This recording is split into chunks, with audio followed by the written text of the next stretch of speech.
Okay mga Lodi, for today's video, isang mabilis ang ulam na naman. Magluluto tayo ng sinigang na manok at napakadali lang lutuin ito. Ito lang mga ingredients.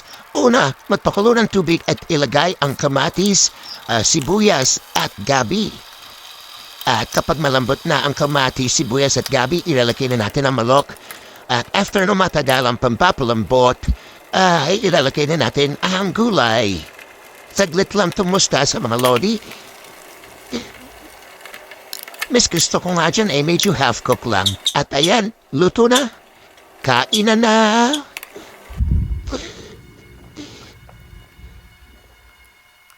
O diba, napakadali lang gawin mga Lodi pero napasarap nito. At muli, hanggang dito na lang ang video. Salamat sa inyong patuloy na pagnood at sana nag-enjoy kayo.